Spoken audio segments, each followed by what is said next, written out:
and then we'll have questions, hopefully. Okay. I think it's coming up in a few minutes.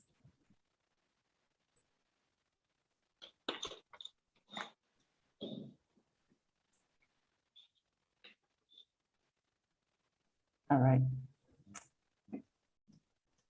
Okay, here we go. Everything here. I'm just trying to figure out why this is not showing on the screen. Hold on one second.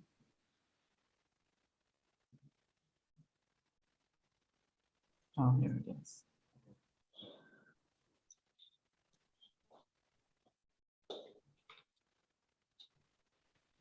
There we go.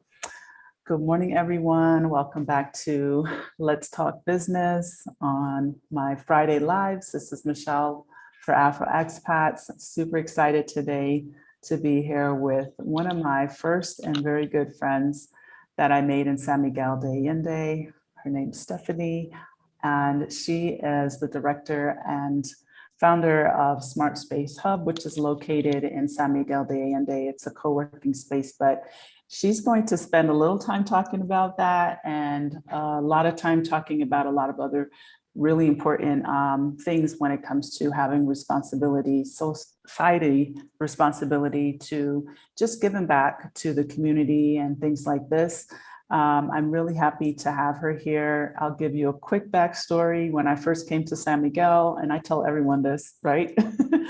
I went shopping maybe day 3 at our local grocery store.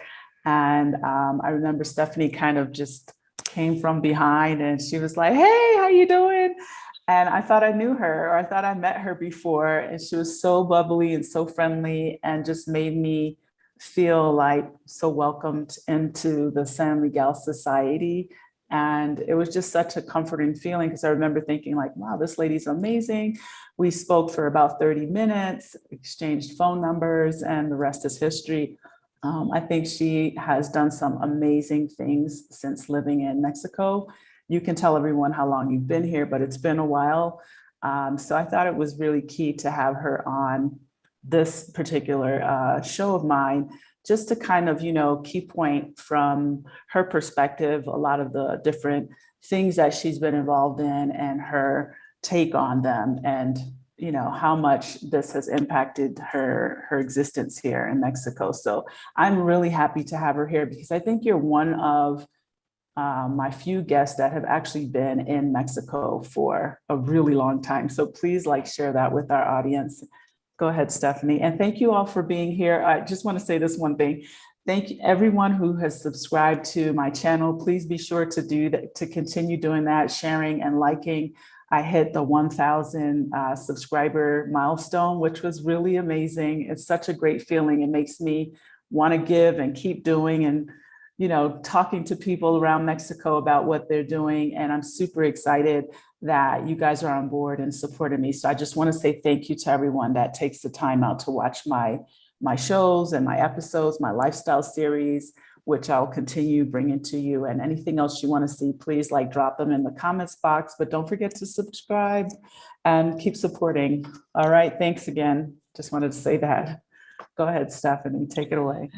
Good morning, Michelle. It's always such a pleasure to chat with you. Thank you so much for inviting me to your channel. I'm so proud of everything you've done. You hit the ground running here in San Miguel, and believe me, I will continue to support you in any way you can. You've done phenomenal things here, and with a very good conscience, not just for the African American community, but also for any expat trying to relocate here in San Miguel, and I really appreciate you. So I'm happy to be here. Thank you. I appreciate you too. Today, I'd just like to tell you a little background. I do have a co-working space. We were the first co-working space here in San Miguel de Allende. It's called Smart Space Hub. And my journey to opening this space, which was in 2014, was a very interesting journey. I came to Mexico in 1994. So I've been here almost 30 years. I came because I fell in love with a Mexican who I met in Japan while we were living in Japan. So I followed him here on a tourist visa, and I thought, oh, I'll be here for my 180 days and maybe go back to Asia because I really loved being in Japan and all of Asia.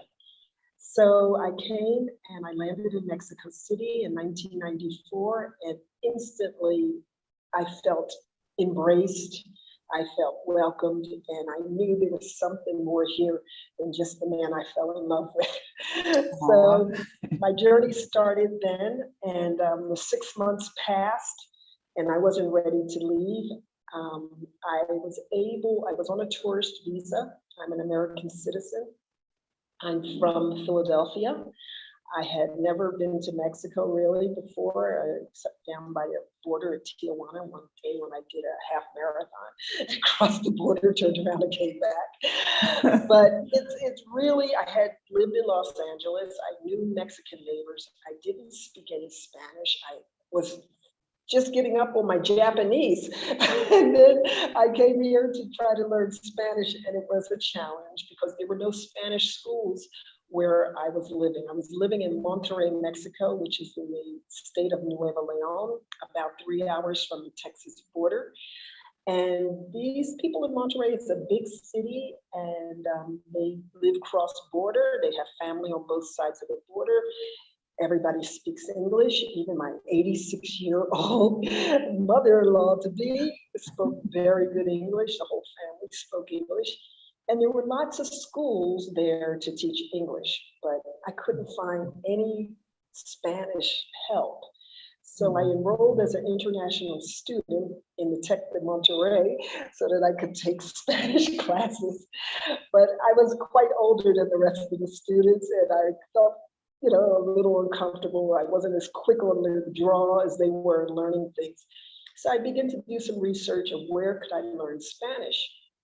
And after, 7 years living in Monterrey, 6.5 years, where I had worked as an English teacher, I had volunteered with orphanages, I had started the first English language newspaper in Monterrey called City News. I had started my own export business to the United States, artists from Mexico. I had a very interesting business career in Monterrey because Monterrey is a large business city. It's about the size of Philadelphia. So people there are quite sophisticated, bilingual, and they have great infrastructure for the city. So I was still very stressed that I couldn't speak Spanish after getting married to a Mexican, living in Mexico all those years. And, people would just say, oh, say it in English, And you're like, no, I want to learn Spanish. Yeah, and I would try. But, when you start having relationships, especially when you join a Mexican family, you need a little more than just functional English. So exactly. I remember it really hit me to learn Spanish. And my father-in-law was very sick and passed away. And I realized I was not able to express deep feelings in Spanish. All I could say was, I'm sorry. And that's definitely not enough when you're grieving after the loss of the patriarch of the family. So I pushed myself and found San Miguel de Allende in the central part of the country where I live now. And I came down here to a Spanish immersion program in 1999. And I lived with a Mexican family that's still my family to this day here in San Miguel. And I took intensive Spanish lessons. And in 1 month, my husband came back to pick me up. And he's like, oh my God, you're speaking Spanish. Oh, wow. So he didn't go with you. Rodrigo didn't go with you. You went to San Miguel. You went to San Miguel on your own, and then you went back to Monterrey. Yes, and he thought it was very strange that I was going to San Miguel so far too. And he was like, there's nothing there. Why are you going to San Miguel? It's a little sleepy town. I mean, I don't understand what you're doing. And I just like, well, I'm going to get immersed in the language where people don't speak English. And so he dropped me off. He said, oh, it's a pretty nice town. It looks pretty nice. I don't worry about you, you know. And he said, I'll see you in a month. And he went back to Monterrey. So when he came back a month later, he was so shocked that I was speaking Spanish. And because living with a Mexican family that doesn't speak English, you have to talk to the children in diminutives. You have to talk to the grandma and the grandpa and be very tender the way you speak, and you listen to soap operas every day, and you learn all your gestures and all the things that you need to help you communicate, which you cannot learn in a book. Right. And so it was a very full and rewarding experience, and a cultural immersion as well. So that was my journey to San Miguel.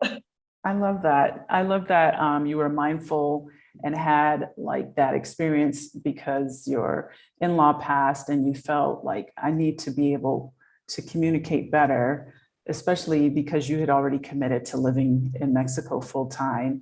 So yeah, I think it does make it, at least I want to say this in, you know, kind of in a reflective way, because living in San Miguel, I think still gives us that Monterey, you know, crutch that you probably had, you know, 25 plus years ago. San Miguel is also similar now because you took the choice to live with the family and be fully immersed. But I think 25 years ago, it wasn't so expat-like, and now it is very expat-ish. And, you know, you can kind of get by without learning the language. So if your choice is to really learn the language, you know, take the same route that Stephanie did, which is to go somewhere where people really don't speak as much English and you want to immerse yourself. I think being in a host family is really an amazing experience. You know, learning it in school is one thing, but being immersed in a conversational day-to-day setting where, just like you said, you have to understand like the little innuendos that maybe you wouldn't learn in a book when you're talking to, you know, an older person or a child or whatever. Because I mean, I'm always very conscious of the formal, the informal when I'm speaking to an older person, because I don't want to be disrespectful. But I mean, in our English language, it's just one thing, you know, there's the ustedes, and I'm just like the other day I was speaking to a seamstress and she's older. She was so sweet. But then I thought to myself, I'm asking her name, but I know this is not the way I'm supposed to say it because I don't know her. And yeah, it went right over my afro. Like, well, you know, the people who are here are very forgiving, you know, they applaud you for trying. No one will laugh at you or anything like that. But yes, I think if you make the decision to stay in Mexico, just out of respect for the culture and all, you should attempt to communicate. And like in any other language or any other country, people judge you by the way you speak. True. So they're going to know where you came from, where you learned your Spanish. And I have to thank my mother-in-law a lot for that. She's very conscious of that. Manners are very important. And the fact that you mentioned, Michelle, that you have to speak to older people with more respect, to versus instead. And a lot of that's going by the wayside now because of, I guess, technology, and it's a different generation of people coming. But here in Mexico, in the central part of Mexico, where we are, the so-called bread belt of the country, where the farm families and things live, it's still very conservative. Formal. Yeah, true. And if you speak like this, you will be, people will understand what you're doing, but you may also have some situations. Your camera went out. Yeah, I heard you, but the camera went out for a second. Yeah. So you may have some situations where the delicacy of the situation, like at a funeral or something like that, will call you to go a little deeper than me llamo Stephanie. You know? Yeah. Yo estoy, Michelle. Yeah. Yeah, so there's a lot to know. I wanted to say hi to a couple people that popped in. Hi, Yvonne. Yvonne, by the way, is bringing a group of ladies here in December. She organized this through one of Stephanie and Roshida's recent Exodus Summit. So thanks for being here, ladies. They're going to come and do a whole writers group. They're also going to interact with Stephanie.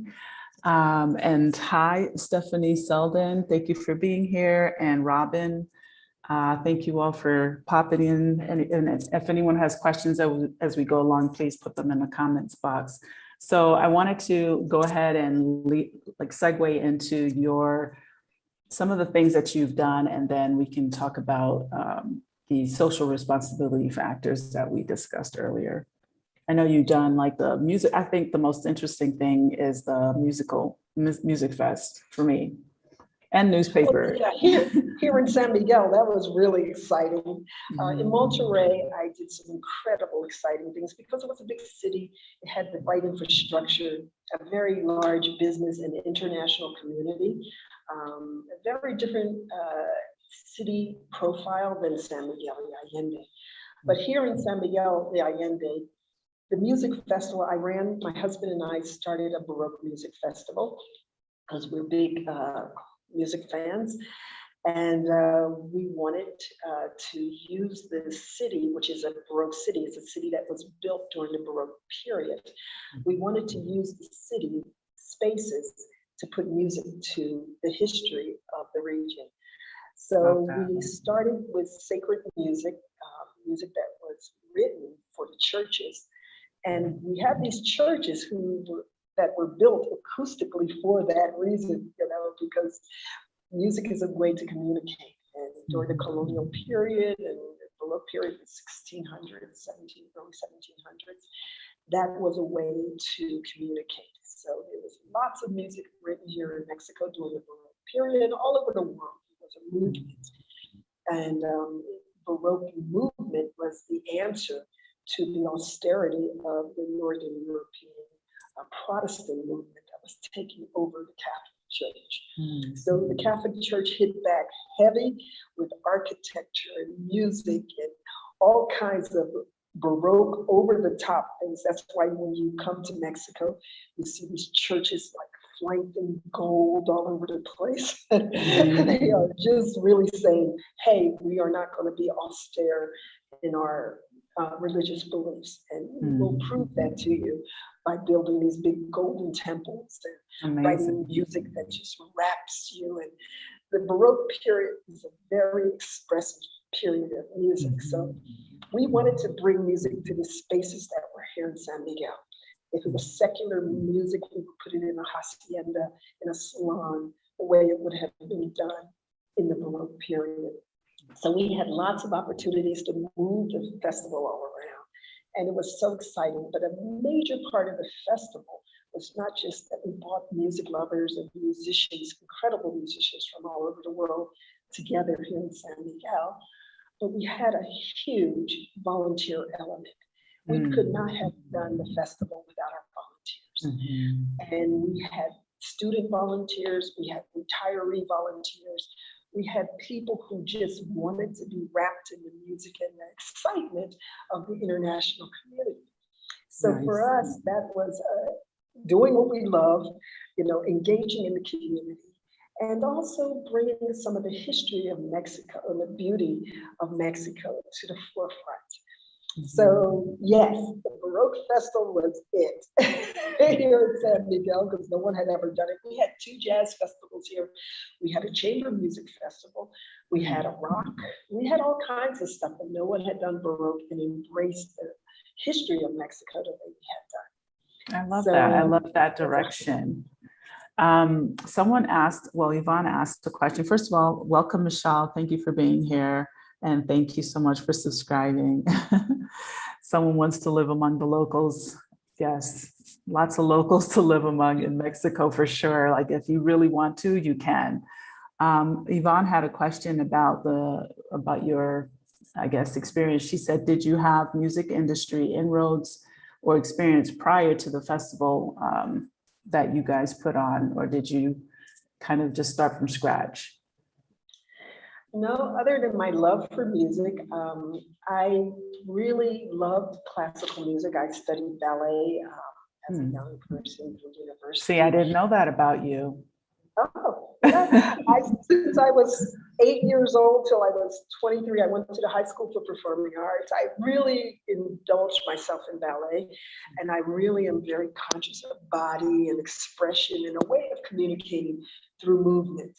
So I listened to classical music growing up all my life, and when I came to San Miguel and I saw the churches and the music that was written for these spaces, and of course, my husband is a huge classical music lover, and I didn't know much about Baroque music before meeting him, which is very a period of music that is very distinct from the chamber classical music that you may be familiar with. And his love for music, and he's not a musician, neither am I, and in fact, he's a chemical engineer. And so we just, out of our love for music, we had volunteered on the board of the Chamber Festival. And the Chamber Festival has almost 40 years now. It has been established here in San Miguel for quite some time, but they weren't playing the kind of music that we wanted to explore. So we asked permission of the board if we could do a festival 1 year for Baroque, and they let us do it. And they said, nobody's going to want to hear Baroque music. It's so boring, but go ahead. You guys are so determined to do it. So we did it. And well, the next year, people demanded more. And the festival we were working with, they said, you guys got to spin this off because we don't have the resources to support the demand of what you want. Wow. What was your turnout? Like, what was the turnout as it grew? Like, what kind of numbers did you guys have? And as you know, we're in a small town, and chamber music is to be performed in a chamber, like indoors. a small setting. It's not written for a big theater. It's very intimate music. You're very close to the musicians when you listen to it. So we had groups anywhere from 20 to 200 people in the spaces, the biggest space we had. And usually a church can hold maybe, big churches up to maybe 800 people or more. So we would do, depending on the size of the church and, you know, depending on the program of music that we were playing.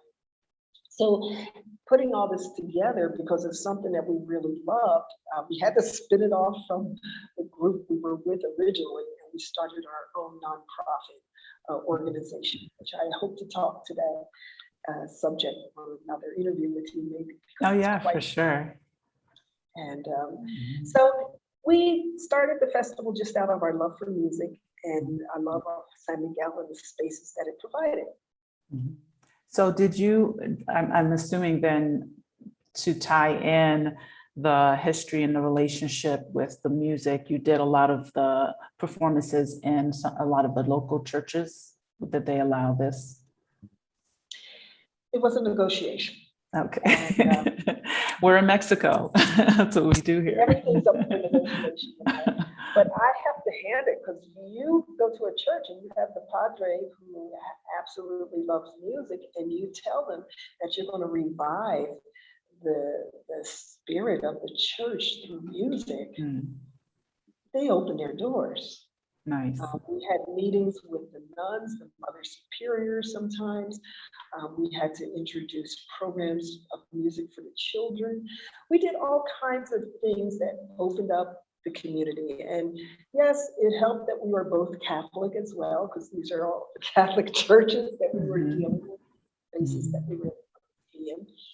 And, you know, it's really out of respect for the glory of God that they were writing about. And so I think there was not too much resistance, but you know, you have to jump the hurdles, even if you're Mexican, like my husband. So we went through all the hurdles, and we got great participation from the nuns because a lot of them run the orphanages, and that led to programs for the children, which was very in keeping with the volunteer work in the community, a social impact work that I always wanted to have as part of my life here in Southern California. So let's segue into that. Tell me, because you and I, we've had many conversations about, people of color or Black folks moving to Mexico. We want to make everyone more conscious about giving back, being a part of the community that they live in, not just being takers. From a business standpoint, I know that there are a lot of volunteers. I know that there are a lot of people doing really amazing things. There are a lot of nonprofit organizations, especially in San Miguel, and I'm sure other cities, but I say San Miguel because that's where we live. What sorts of things do you see, having lived in Mexico for this length of time, from a business standpoint and, maybe a nonprofit organization standpoint, where we could, be better or give back or being more involved and more conscious and aware? Okay, so that's a loaded question. Yeah, sorry. There's lots of parts to it. Okay, so let me start with what I did when I first got here. I was on a tourist visa, so I could not work. Now, this is very important, especially for people who are coming through as visitors or people who have 180 days, 6 months here. Maybe they're looking for investment opportunities. Maybe they're looking to partner with a Mexican business. Maybe they're looking to start their own business here. Let's be very clear. My status here when I came, I was on a tourist visa, but I was hired by a nonprofit organization, the Biblioteca Pública, public library in Monterrey, to teach English. Now, I am not an English teacher. I don't know anything about teaching English, but I am a native English speaker. So they hired me and they took care of all my working visa papers so that I could work full-time paid at the center and teach English. As I told you, Monterrey is very focused on English. They can't get enough English teachers there. They were always looking for English. So they signed me up. The company took care of all my visa work, and I was employed as an English teacher. But as everybody who speaks English is not necessarily a good English teacher, I wasn't. And so they put me in the back because I was maybe too honest and too direct, like Americans sometimes are. And they had a different cultural way to do things. So they put me kind of in the back office, and I was doing things like I made the program for English testing, the TOEFL. I tried to do a lot of activities to get more visibility and promotion of the center through corporations and things like that, which are things that I love doing. So teaching was a way to get to know people and everything, but honestly, I was not a good teacher. And so I got to do the back office stuff, and that's where I'm really comfortable, to tell you the truth. So after I had a working visa and I could work anywhere, I worked at that center for about a year. And then I got married. And as I got married, my residency concerns changed. So I applied for a permanent residence. And over time, since I had already been living here a year, I was already married to a Mexican, I got it. And they had made a mistake on my paperwork. And I really wanted to change that mistake because they used my previous husband's name on my permission. That's not a good look. My Mexican husband wasn't happy with that because in Mexico, you have two last names. When you have a child, the child takes the father's last name and the mother's last name. So the mother's last name is the name of her previous husband. That doesn't bode well. So we spent several years in the immigration office trying to get that changed. And people were like, how are you changing your last name? you can't change your parents. Why would you change your last name? So it was a struggle. So Yeah. after a few years of going back and forth to immigration and doing all crazy things, one person at the immigration office, she just told me, she said, why don't you just get your citizenship? You've been here long enough. No. You know, you're married to a Mexican, you know, what are you doing? So I took her advice because it was easier to get my citizenship as a Mexican than to fix the mistake. Correct the name. It's interesting. I mean, it's like the things that you would think aren't going to be such a struggle here. Sometimes it just feels, not to say a lot of red tape, but just like, come on, you know, what's going on? This isn't that difficult. Well, back in the day, I mean, we still had typewriters. Everything was done by true. hand. We were, you know, it was very subjective, you know, it's like, you want to be a citizen? Why? And you answer them in Spanish, and they're like, oh, okay. You know? So it was a lot of events that pointed to go ahead and get that double citizenship. And that moves you out of the immigration office and into the Secretary of Interior, which is a very professional organization. And they told me exactly what I needed. I had to go to Mexico City for the interview. It went very well. Everything went like clockwork, and I got my Mexican citizenship. And that gave me the opportunity to put my name correct as my father's last name and my mother's last name. So now, instead of Stephanie Whitley, which was my first husband, I'm Stephanie Hough Lanier. Yeah. And I can't stress enough, especially for women in the United States, every time we marry or every time something happens, we have to change our names. Mm-hmm. And I always found that very difficult, especially as someone who's trying to trace my family tree. It was super difficult. Yeah. In Mexico, you don't change your parents, so you don't change your name. You are your father's last name and your mother's last name. Okay. And it makes life so much easier. So if you can get that done before you come, you're on your way to making your life very easy here in Mexico. I think that's a great point. I mean, I know we didn't intend to speak on that specifically, but I think that's a great point for people who are expatting. I know I've had several clients that are, you know, getting divorced or planning to be divorced or divorced, you know, like just consider, you know, what name do you want to be? And if it's your maiden name, because that's what they call it, then it might make your life a little easier in regard to your future paperwork and whatever. Because if you come and you meet and things are not exact or identical, it will be a struggle and a problem, especially if you plan on staying here over the long term or long run. That's a great point. I never thought of that. So it's and the confusion often happens, Michelle, because they want to see your birth certificate. That's and right. Your birth certificate has your parents' name on it. That's right. And that is the most authentic ID you can have. That's true. That's a great point. Yeah, thank you for bringing that up. So maybe we'll talk on that on another subject. I think that's important to know. There's so many little details that are important in the journey. You asked me about my journey, and things have changed a lot because now things are computerized, and there's different processes. There's different relationships between Mexico and the United States. This whole immigration process has really gotten a lot better than it was, or a lot easier. I don't know if it's better than it was when I came through.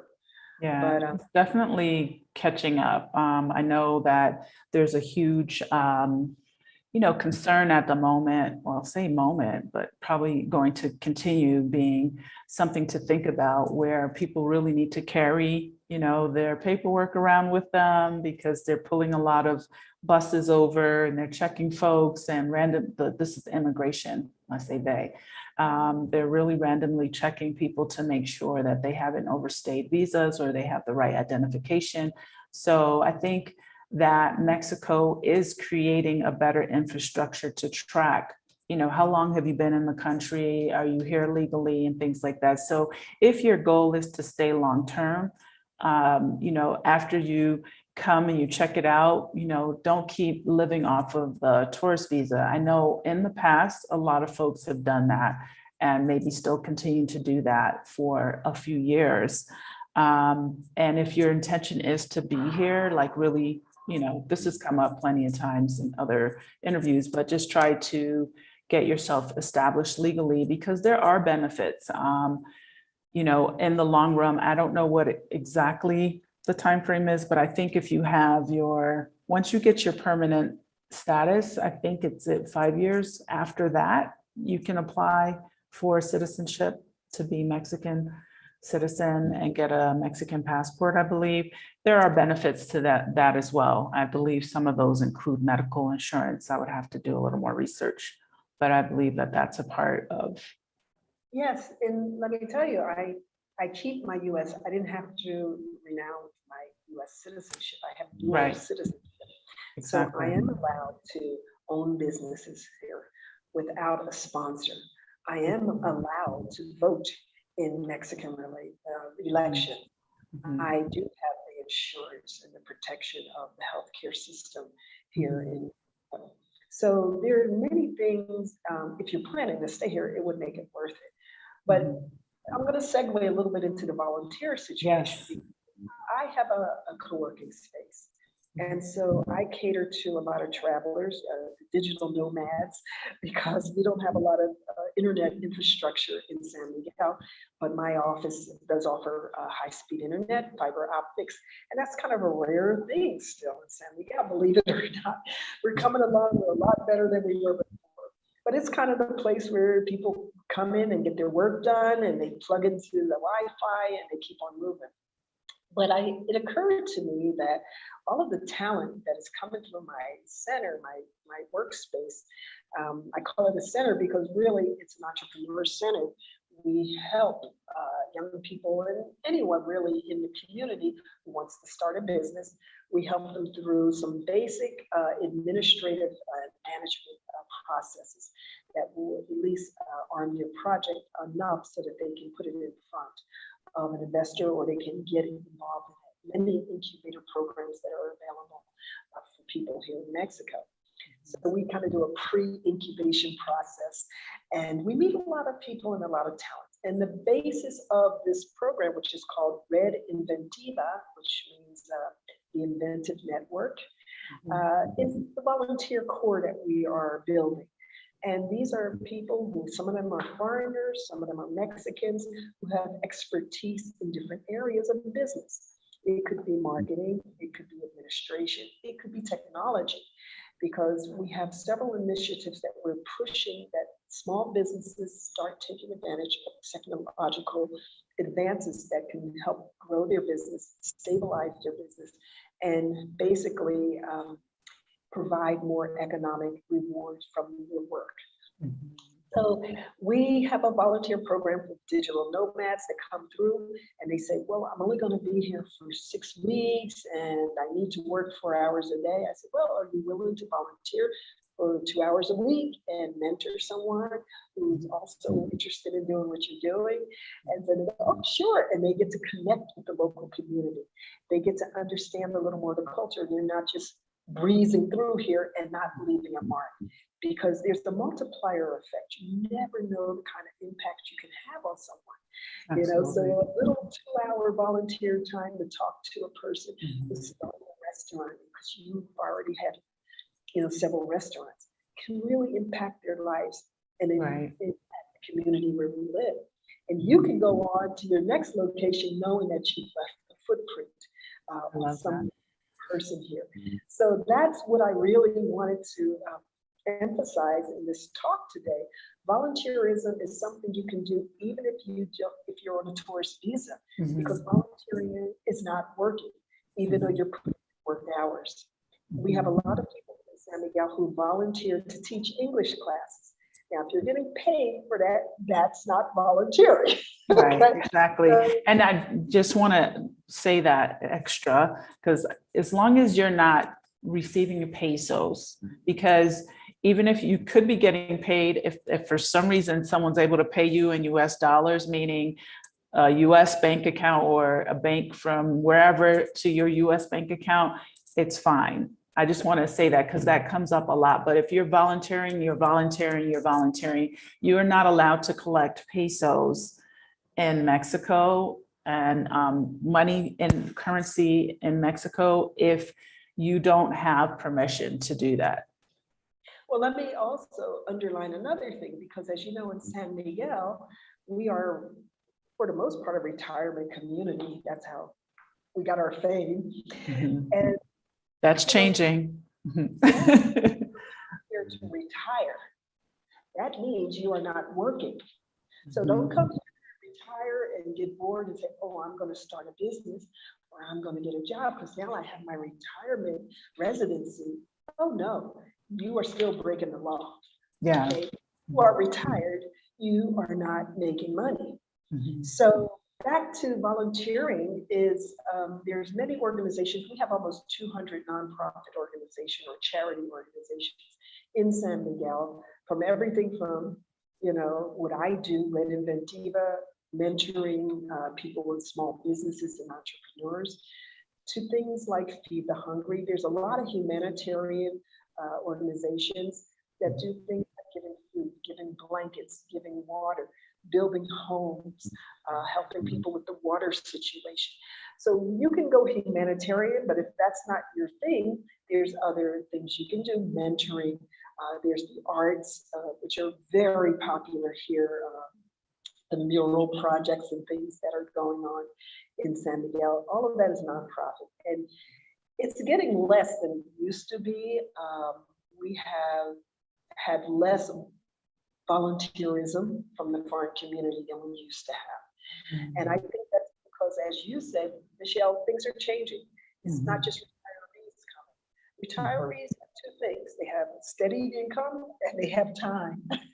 That's so true. they usually have a lot of goodwill to give and experience to give to the community. But now we're getting younger people coming down and they don't have the time to be volunteering. So I wanted to emphasize that volunteering can do so much for your company, even if you're a freelancer or a sole proprietor, or you have an international community because you work online and your target market is not in San Miguel. You can still have a social impact here, and it will pay for itself 10 times over. Yes. Many people who have businesses here may give a portion of their profits to a nonprofit organization. We don't have the kind of corporate giving programs like you have in big cities because we're a small town, but there's many other, for example, artists who come here, they will donate a painting, for example, to my festival. People would donate a painting that I could auction off to raise money for my organization. And that's great publicity. That's branding that you are connected to the community where you are passing through or where you live. And the people in the community really, really appreciate that because it starts to build trust. Right. And any business person knows that trust is so important, not just for your clients, but also for your employees. So you start having a business that employees love working at because they know back to the community where their family comes from. So it's really a win-win situation for any business person, even if you're a freelancer or an online person or a sole proprietor, and you may not have resources to go out and make big donations. You can still do things maybe like the 30th of October at Smart Space, we designate a day in October every year to be our social impact day. So this year, we are October 30th sponsoring a nonprofit organization called Emprende San Miguel. It's a small organization that helps people start businesses, especially women. So we're lending our space to them for free so that they can hold their pop-up event. And that gives branding and publicity that we're in tune with the community and what they're doing with entrepreneurship, but it also helps these small organizations survive and get visibility. And so in what capacity, aside from the space, what does that organization focus on? I mean, helping small, do they give loans? Do they give them like kind of like in the US where it's like the small business admin, there's always someone there to kind of counsel you through how to set it up. You know, I know that a lot of the folks in Mexico to me are just natural entrepreneurs because they get out there and they just do whatever they have to do to survive. So, you know, I know that there's not always that business sense. Is this what that organization offers or provides? And in what capacity can we give back in this sense? You know, because I feel like for myself, I have a lot of business background. You know, what direction could that be, you know, thrown towards? Well, that's very good because that's where I come full circle. This organization, they don't have a lot of business sense, but they do have a lot of entrepreneurial spirit. So their focus is a buy local campaign. So what they're trying to do is promote that people buy products that are made locally in San Miguel. And they have a variety of people, entrepreneurs doing things, anything from a photographer to a makeup artist, to who makes jewelry, to a child care service, to a cleaning service. These are all local people who have their businesses, and this organization helps them get their products out there so people will start having consciousness. And instead of running to Costco, they may try a local product instead. Okay. Support them with their work, especially because they focus on women with businesses. And we can provide them not only with our space, but we can also provide them with guidance and mentorship about how to do their business. Because we are looking for more mentors. We're always looking for mentors with a business experience like yourself and many others. I work on brushing up my Spanish. A lot of it is English. We're in a tourist town, so a lot of people do speak English, and we try to be bilingual because it is important English. Because if you have an online business, you can just get more market if you do things in English.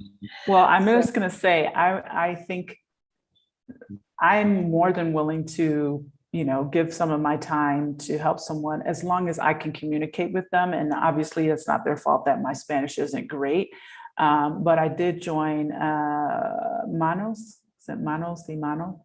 Mano y Mano a while ago, but I got paired with someone and it was complicated. You know, I was a little ambitious and yeah, it was a little complicated trying to go into this woman's shop who I admired because she was a woman and she was like with her own muffler shop. And I was like, okay, you rock.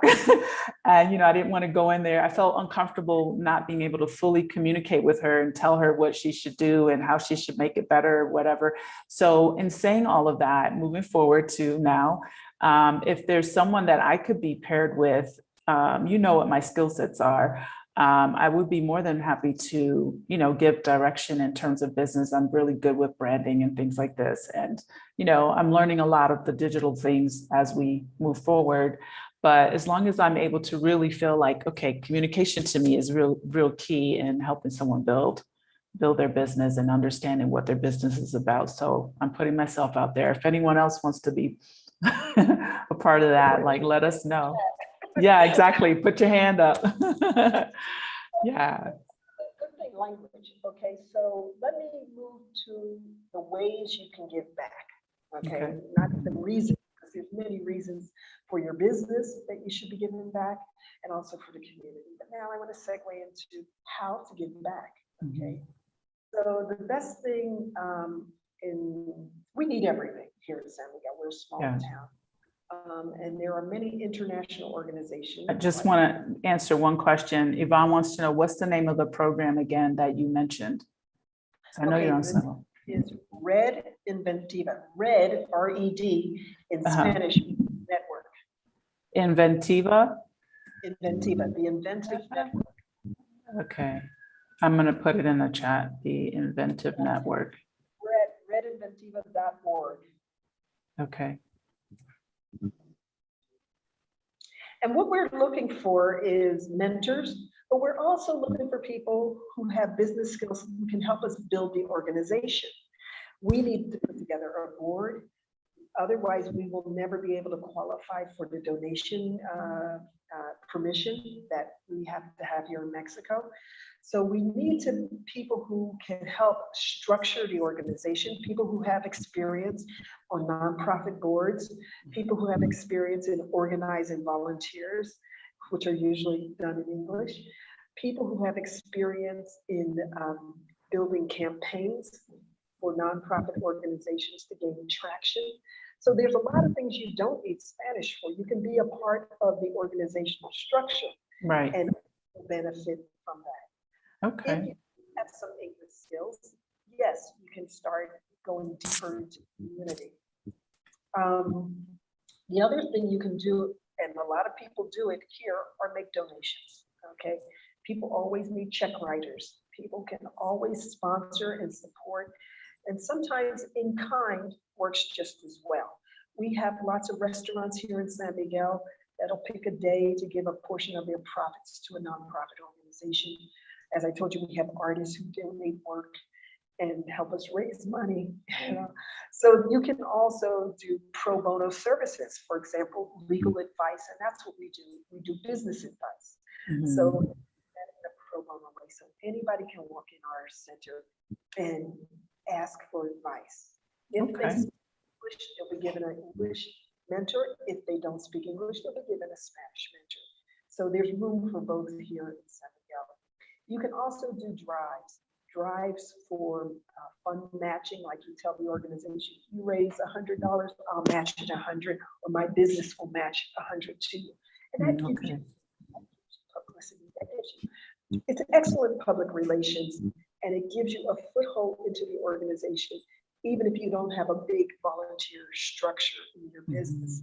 So matching funds, office drives, those are things that also build teamwork in your organization. The festival was the most incredible thing because everybody got to enjoy the music. We all came together. We had luncheons, we had competitions, who can make the best design for the t-shirt this year. And those skills, design skills, promotion, are all valuable to nonprofit organizations. Absolutely. So with your skills, or with money, or with time. Okay. Robin, who is also one of my recent clients, and she's going to be visiting us in San Miguel in April. And she said that she's led a number of boards. So that's someone that potential, and her plan is to scale out San Miguel. So let's hope that this is going to be her landing spot. And I say this, I'm actually in Querétaro today. That's why my background is missing that Big Ben or London thing. Because I keep saying us here, we, and I'm like, wait a minute, I'm not there. Anyway, I think this is fantastic, Stephanie. I actually learned more from you today about you, but also about some of these groups. I know that you have been heavily, and I commend you for all of it because you inspire me as well, involved in a lot of different programs that give back. Jóvenes Adelante, this particular program. I want to get the spelling right so I can put it in the chat. It was, I didn't hear the name of the .org that you said before. Red, R-E-D. And then the second word is inventiva, I-N-V-E-N-T-I-V-A, like invent. I-V-A.org. Yes. Okay, I think I got it now. So our site, you can go to that site and see all the programs, initiatives. We do technology initiatives. Okay. We have local campaigns, education programs. So we need help in everything, and we can help you get connected. If this is not something, or you have expertise in something else, like Allende that Michelle mentioned, is a program I've been involved with for almost since I came here. Yeah, give us a quick overview, and then we got like about 5 minutes, and we got to wind it down. But give us I love Jóvenes Adelante. You told me about this a couple of years ago when I came. Jóvenes Adelante is a program that gives scholarships to young Mexican local people to help them get a university education. And in the day when we started, back when I first came, there was only maybe 15 kids because university, even high school was not mandatory. So most kids in the ranches and the communities around San Miguel would have up to a secondary education. About 12 years ago, it became mandatory to go to high school. So people start having more aspirations to go to university because they had to finish high school. But we give scholarships and we wrap services around these young people so they learn English, we give them computers. We now have over almost 200 graduates out of the program. We have an 85% graduation rate, which is phenomenal here when graduation rates are normally around 15%. Mm-hmm. So it's been a very successful program. We always need mentors, English tutors. We are having, in fact, a guy volunteer who's an expert on water and stuff, and he's going to give a speech, a presentation to the young people about the responsibility of water if they ever get interested, or they're engineers studying those kinds of things. So it's a wonderful organization. They have an incredible track record. And volunteerism is what drives that organization. So, right. So you can find them online too at jovenesadelante.org. Jovenes Adelante means young people go forward in English. And we can put that information in the link as well, Michelle. I'll give you that. Okay, I'll add it in the description. Yes. Because I don't even want to try to spell that wrong. I know it's a J. Okay, let's just give it a go. Hold on a second. It's Joven, right? S-I. Jovenes. Oh, E-S. Adelante. A-D-L-Lante. Can you see what I typed? No. A-D-A.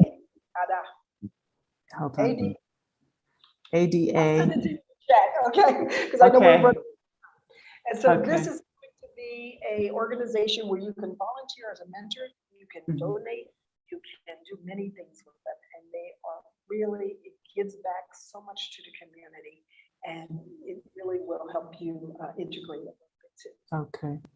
I just want to make sure I put it in here for anyone I think I spelled it right. Is it Adelante, jovenesadelante.com or org.org? Okay. I'll check it in the chat to make sure I spelled it right, but I think I did. Okay.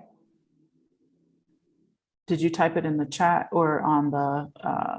No, I'm gonna type it in the chat, but I'm on. Okay. I don't want to touch this because I might cut something off. I know, right? We're like, don't touch anything. I just want to say while you're doing that. Let me just Sorry. say one. Sure. It was my inspiration for starting Smart Space. Oh, nice. We have graduates and they were leaving San Miguel and they were graduating. There's no opportunity for me here. I have a degree now as an engineer. I need to beautiful get a job. And so I started Smart Space in order to help them use their skills here in San Miguel to help the local economy. I love it. I love it. I love what you're doing. Sorry, today is one of the days that I can't just go on forever because, I like to chat. But I have a meeting at 11 o'clock. So I want to say, first of all, thank you, Stephanie, for being here. We will be back to talk more about a bunch of other things. We will reschedule another meeting. And I also wanted to say, coming up next week, I have a young lady named Jazzy from Playa, and she has started several organizations, and one is Playa Noir, which I think is really, really amazing. It's kind of a spin a little bit on a co-working space, and it's going to be kind of more geared for really creatives in any facet of anything that's creative, meaning if you're a painter, a photographer, they're setting up like a whole area for this. So I just wanted to say, thank you guys for being here. Thank you so much, Stephanie, for all your time and advice. You and I talk business all the time. I so appreciate your knowledge and for sharing this today. Thank all of my viewers today for watching. Thank you, Robin, Cynthia, Yvonne, Robin again. I'm kind of going up the list. I don't want to, I think I said hello to everyone. Tiffany, Michelle, I just want to say thank you all again for, taking the time to watch. And I believe, did you send that to me in the chat? I just want to make sure I get that Jóvenes Adelante message out there. And I'll put some more stuff in the description box as well. I'll have to send you that online. Okay. I'm going to send it. I think I spelled it right. I'm pretty sure. J-O-V. I really appreciate everything you're doing, and please make sure you introduce me to this young lady who's coming to San Miguel. I'm very interested. I will. Robin, I will, for sure. And then next week, you guys will see the one with Jazz. You and I spoke about that. So let's definitely reconvene on it, because I think that's something, that can be something in the future in San Miguel. So we'll see what she has to say. I just have to say, your consciousness about our position as Black expats has been a focus that no one has touched here in San Miguel before. You're a pioneer in that sense. Oh, and thank you. Act as ambassadors for our race as well when we're here, because the television and the media has done a job on American culture, US citizens. I know. I mean, I think it's important that, we come here and we recognize that a lot of the plights are the exact same plights that we've experienced in the US. And, let's be conscious of this all the time. And we don't want to have a chip on our shoulders, but we also don't want to forget the journey and where we are and being grateful. I want to say this really quick because I'm now late for my meeting, but one of my recent good friends, she asked me, she's Mexican, like, what is it about Mexico that you love so much? And why did you choose Mexico? And I said, Mexico receives me. And she just loved this statement. I said, Mexico receives me just for me. And this is how I feel about it. I know not everyone has had positive experience, but most of us, I think, have had very positive experience. So let's be mindful of that and let's do our best to give back where we can. All right. Thank you. Thank you all for being here. Have a fantastic weekend. If you need any of my services, they're at afroexpats.com. Sorry to cut this short, but adios, amigos.